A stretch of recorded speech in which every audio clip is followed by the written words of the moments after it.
सुमन, स्वागत है आप सभी का आपके अपने YouTube चैनल स्टडी बाय सुमन पे। दोस्तों बीपीएससी टीआरई 3.0 की आपकी वैकेंसी बात हुई है। 24 अगस्त में आपका पेपर होगा और इसके फॉर्म भी आपको जल्द ही देखने को मिलेंगे, ठीक है ना। तो इस पर हम बात करेंगे कि आज जो भी बात करेंगे, ये क्लास आपकी जो ये आज वीडियो रखी है, तो ये आप देख सकते हैं सिलेबस के बारे में डिस्कशन करना है। इसके पहले मैंने आपको बताया था कि आपके लैंग्वेज के होंगे और जीएस उसमें आएगा, लेकिन अब उसके आगे आप डिटेल में देखेंगे कि अगर लैंग्वेज आपका आता है तो लैंग्वेज में हमें कौन कौन से टॉपिक पढ़ने होंगे। तो लैंग्वेज के बारे में आज हम बात करेंगे। लैंग्वेज फर्स्ट के बारे में पहले हम बात करेंगे और सामने आप देख सकते हैं बोर्ड पे मैंने यहाँ पे इंग्लिश लैंग्वेज की जितने भी टॉपिक हैं आपके बीपीएससी टीआरई 3.0 में आते हैं आपके, वो सारे मैं टॉपिक लेकर आई हूँ। इन्हीं टॉपिक्स को आप तैयार करेंगे, यहीं से आपके प्रश्न बनेंगे। और इसके लास्ट में मैं वीडियो के लास्ट में ये भी बताऊंगी कि आपको ये ग्रामर आपको तैयार कहाँ से करना है, ठीक है ना। देखिए सबसे पहले बात करें तो इंग्लिश लैंग्वेज के हम टॉपिक्स देखेंगे, इसके बाद हिंदी लैंग्वेज के टॉपिक देखेंगे, ठीक है ना। इसके अलावा अगर बात करें जीएस की तो ये चीज भी मैंने बता दी है, टॉपिक्स भी रह गई है तो कुछ टॉपिक्स के बारे में मैं बता दूंगी। हालांकि मान के चलें कि आपको वहां पे दे दिया है इंडियन हिस्ट्री, तो आपको इंडियन हिस्ट्री यानी प्राचीन हिस्ट्री और आपका ये जो मॉडर्न हिस्ट्री है, ये दोनों ही आपको पढ़ने पड़ेंगे। लेकिन ज्यादातर फोकस आपको 1857 की क्रांति जो है ना, यहां से आपको ज्यादा पढ़ना होगा। इसके पहले के क्वेश्चन बहुत कम देखने को मिलते हैं, मॉडर्न हिस्ट्री से क्वेश्चन आपको ज्यादा देखने को मिलते हैं। उस पर भी हम बात करेंगे, अलग से वीडियो लेकर आऊंगी मैं। लेकिन फिलहाल आज की जो सिलेबस है लैंग्वेज पे, इस पे हम चर्चा करते हैं।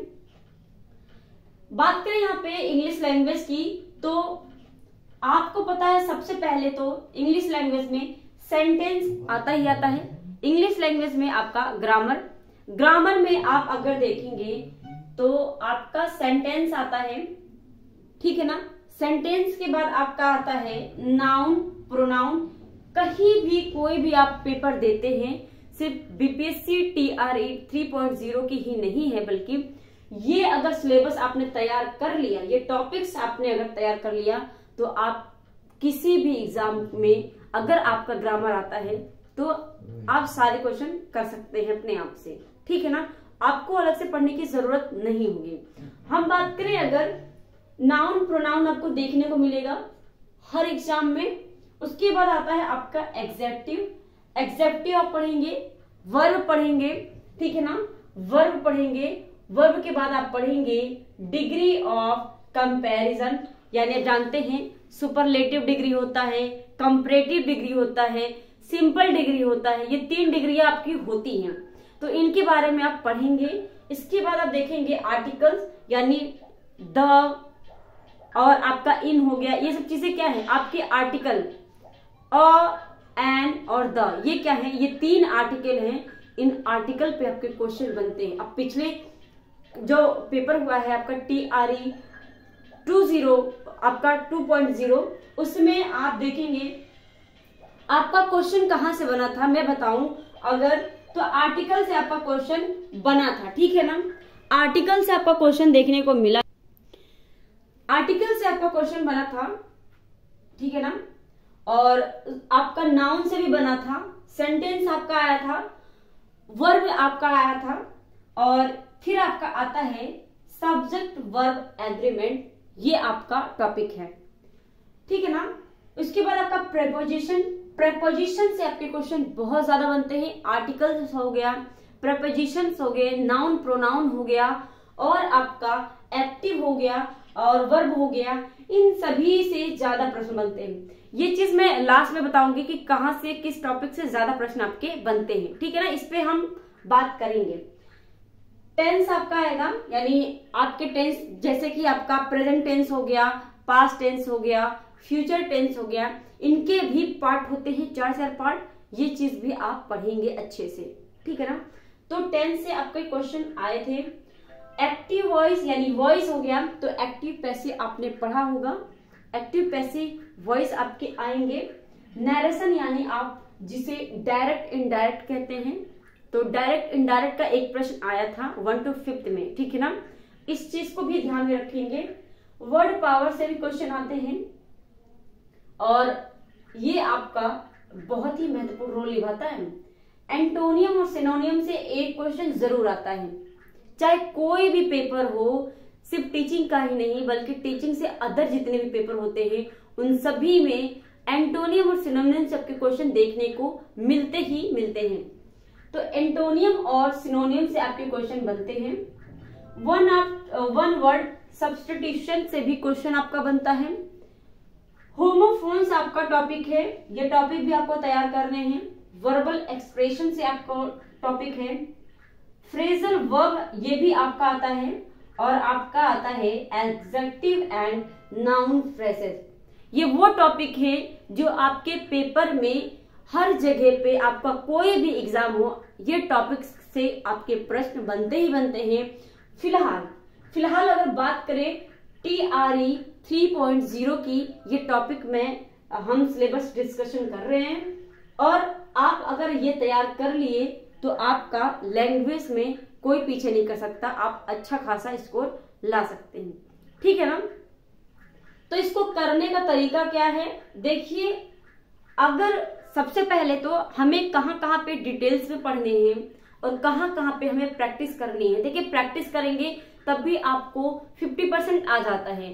5 महीने, अगर 5 महीने आप डेली प्रैक्टिस करते हैं तो भी आपका आराम से अच्छा स्कोर आ जाता है। तो आपको ध्यान कहाँ देना है, कौन कौन से टॉपिक पे ज्यादा डिटेल्स में पढ़ने हैं। देखिए, आप सेंटेंस तो पढ़ेंगे, सेंटेंस के बाद आप नाउन और प्रोनाउन के बारे में पढ़ेंगे क्योंकि नाउन और प्रोनाउन से क्वेश्चन बहुत अच्छे आते हैं। उसके बाद आप एडजेक्टिव पे ध्यान देंगे, एडजेक्टिव अच्छे से पढ़ेंगे, वर्ब अच्छे से पढ़ेंगे और डिग्री ऑफ कंपैरिजन बहुत इजी है। डिग्री ऑफ कंपैरिजन तो बहुत ज्यादा इजी है, एक बार आपने पढ़ लिया ना, अच्छे से समझ लिया, दोबारा नहीं भूलेंगे। तो डिग्री ऑफ कंपैरिजन आप कर सकते हैं। आर्टिकल आपका द, अ, एन, इसके भी ट्रिक्स हैं, अच्छे से आप अगर पढ़ें ये भी आपका हो जाएगा, ठीक है ना।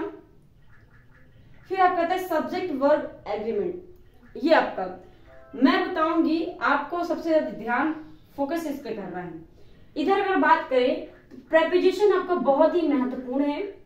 टेंस से आपके एक प्रश्न मिलते हैं आपको, तो टेंस तो इजी है, अगर आपको आता है तो सिर्फ प्रैक्टिस कीजिए। मैं तो यही कहूंगी टेंस पे आप क्या करेंगे, प्रैक्टिस करेंगे खाली, और प्रेपोजिशन में भी आप प्रैक्टिस कीजिएगा। एक बार बस पढ़ लीजिए रूल्स उसके बाद आप सिर्फ प्रैक्टिस कीजिए। जितना प्रैक्टिस करेंगे उतनी आपकी कंफ्यूजन दूर होगी, ठीक है ना। वही चीज आपको नाउन प्रोनाउन में भी करनी है, वही चीज आपको आर्टिकल्स में भी करनी है।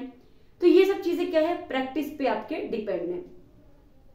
अब बात करें एक्टिव पैसिव की, तो एक्टिव पैसिव में आप रूल्स पढ़ेंगे तभी आपको ये समझ में आएगा।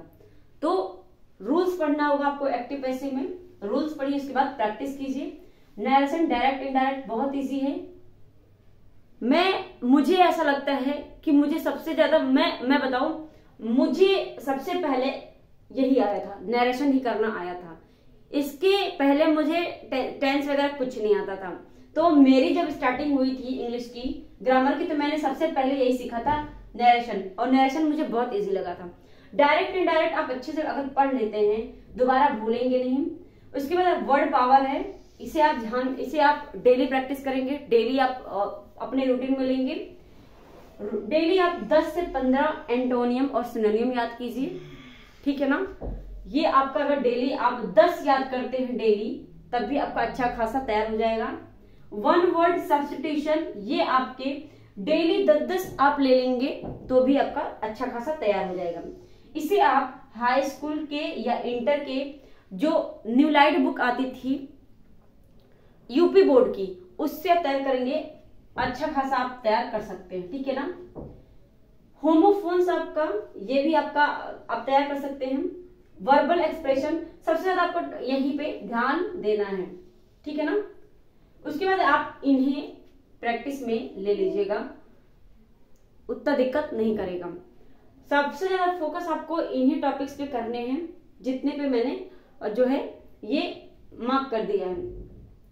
तो ये आपके इंग्लिश लैंग्वेज का सिलेबस था। इसके बाद हम देखेंगे हिंदी लैंग्वेज का, और हिंदी लैंग्वेज में भी आपका देखिए जो हमारा इंग्लिश में होता है, ग्रामर में होता है, इंग्लिश ग्रामर में, वही चीज हमें हिंदी में पढ़ने होते हैं, ठीक है ना। तो बस वो हिंदी में होगा और ये आपका इंग्लिश में होगा। तो टाइम को वेस्ट ना करते हुए हम चलते हैं हिंदी वाले पोर्शन पे, यानी हिंदी के टॉपिक्स को डिस्कशन करते हैं। तो इसका स्क्रीनशॉट आप ले लीजिए, उसके बाद हम हिंदी का सिलेबस स्टार्ट करते हैं।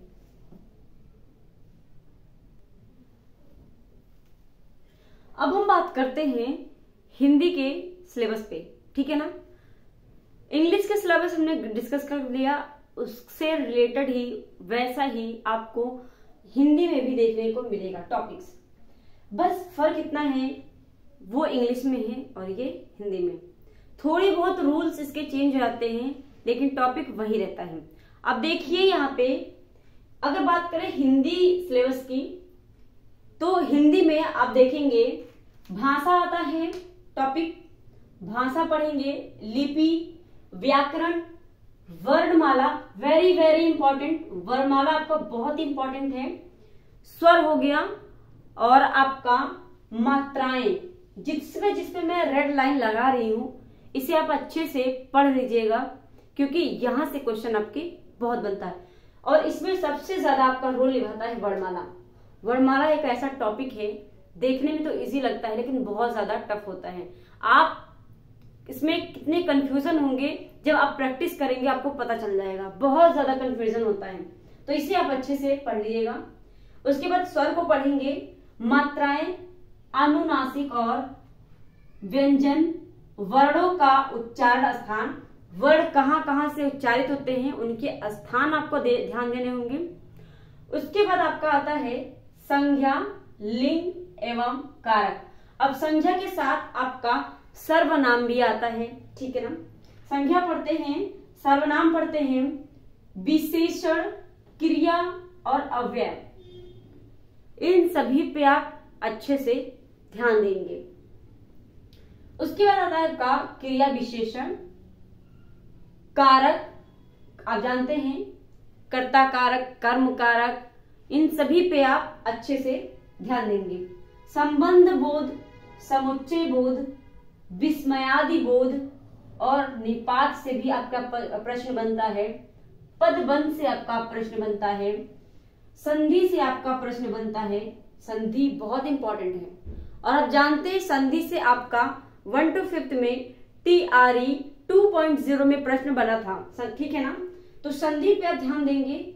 समास पे पढ़ेंगे, अभी फिलहाल उसमें आया नहीं था प्रश्न। हाँ, हाई लेवल की देखिए, अगर 1 to 5th के बाद के जो हैं 6 to 8 हो गया, 9 to 10th हो गया, और 11 to 12th हो गया, वहां पे आपको देखने को मिलेगा, ठीक है ना। लेकिन 1 to 5th की बात करें तो आपका संधि आया था। ये सभी क्लास के लिए है, सभी क्लास के लिए, बस डिपेंड है कि प्रश्न कैसे बनते हैं, कि वो उनके क्लास पे डिपेंड है, ठीक है ना। लेवल पे डिपेंड है कि आप किस लेवल के पेपर दे रहे हैं। समास, काल, अब देखिए संधि को आप क्या कहते हैं, इंग्लिश में क्या कहते हैं संधि को, समास को क्या कहते हैं इंग्लिश में, आपने देखा था, हिंदी इसको काल हिंदी में। अब वर्तमान काल, वो आपका भविष्य काल हो गया, आपका भूतकाल हो गया, ये सब क्या है, इंग्लिश का टेंस है ये, जिसमें आप फ्यूचर टेंस, प्रेजेंट टेंस और आपका पास्ट टेंस आपने पढ़ा, ठीक है। अलंकार हो गया आपका, रस हो गया, रस को आप ध्यान देंगे। मैं बताऊं 1 to 5th में तो आपका रस नहीं आएगा, आगे चल के आ सकता है, लेकिन फिलहाल अभी 2.0 में आपका प्रश्न नहीं आया था रस से। आपका प्रश्न बना था, मान यहां से आपका बन सकता है 1 to 5th में अलंकार से, काल से बन सकता है, पर्यायवाची और आपका विलोम से बनता है क्वेश्चन। रस आपका ये मैं जो बताऊं तो ये आप 1 to 5th आप छोड़ दीजिए, 6th से लेके 12th तक के स्टूडेंट के लिए ये बहुत इंपॉर्टेंट है, तो वो इस पर ध्यान जरूर देंगे। और जिनकी भाई पीजीटी अगर उन्होंने किया है और अगर हिंदी सब्जेक्ट उनका है तो ये सब तो उनको बहुत ही अच्छे से आना चाहिए, ठीक है ना। पर्यायवाची आप पढ़ लेंगे, एकार्थक शब्द, ठीक है ना, अनेकार्थक शब्द, विलोम पढ़ेंगे आप, मुहावरे और लोकोक्तियां, ये सभी आपके ग्रामर के हो गए। लेकिन देखिए इस बार क्या हुआ था TRE 2.0 में, हमें तो लगा था कि भाई व्याकरण आएंगे, ठीक है, हमें तो लगा था व्याकरण आएंगे, थोड़ी से सरल क्वेश्चन आएंगे, लेकिन 1 to 5th में भी इन्होंने हार्ड कर दिया था। कैसे? ग्रामर तो हमने कर लिया, ठीक है, मान लिया ग्रामर हमने कर लिया, आपको पता है कहाँ पे फंसा दिया उन्होंने, यहां पर लाके फंसा दिया। रचनाएं और रचनाकार पे एक नहीं 3-3 4-4 क्वेश्चन उठा के 1 to 5th में उन्होंने दे दिया रचनाएं और उनके रचनाकार।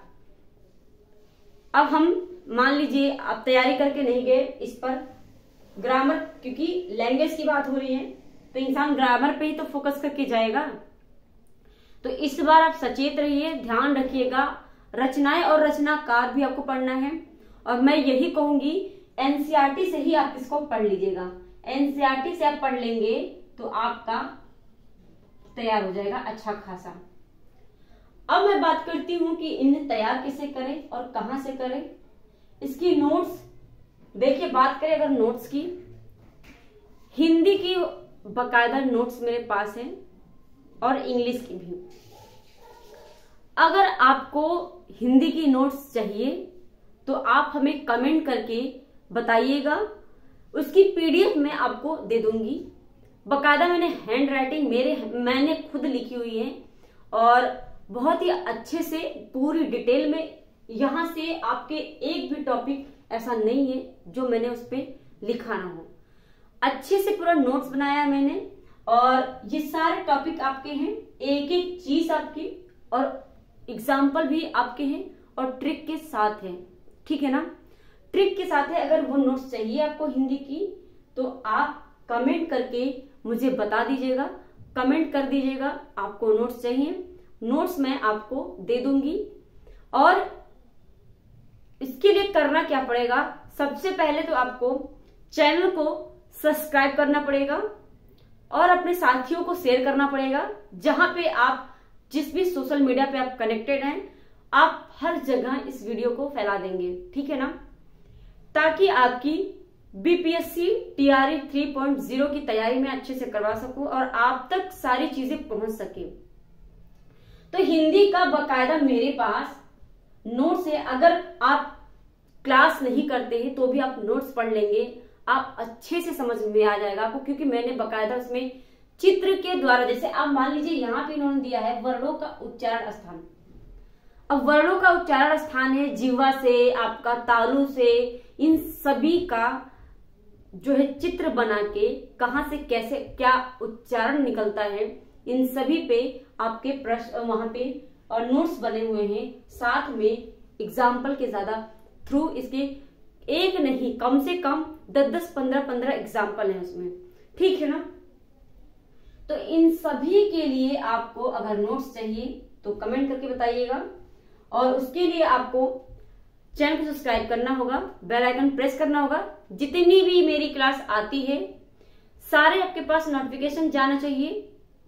आप लगातार अपने क्लास को ज्वाइन करेंगे टाइमली। आप जानते हैं मैंने ज्योग्राफी की क्लास शुरू कर दी है, नहीं देखी है आपने तो जाकर देखिए, प्लेलिस्ट बना दी है, कहीं पे दौड़ने की जरूरत नहीं है। एनसीईआरटी की है, बिल्कुल प्योर एनसीईआरटी, आपको अलग से कुछ अचरा कचरा नहीं पढ़ना है, सिर्फ और सिर्फ एनसीईआरटी पढ़नी है। तो एनसीईआरटी के पास टाइम है तो क्यों नहीं पढ़नी है एनसीईआरटी। एनसीईआरटी की बुक खरीदनी पड़ेगी अलग अलग से, मत खरीदिए, मैं करवा रही हूं ना, तो आप कीजिए, ठीक है ना।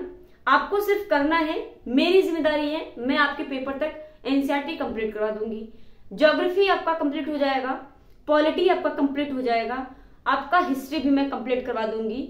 और रही बात आपकी इंग्लिश और हिंदी लैंग्वेज की, मैंने ये बात बोली थी। तो देखिए आज मैंने ये टॉपिक बता दिया, अब आप कमेंट करके जब बताएंगे इसके नोट्स का, आपको नोट्स भी मिलेगा और इसकी प्रैक्टिस भी मैं करवा दूंगी, ठीक है ना।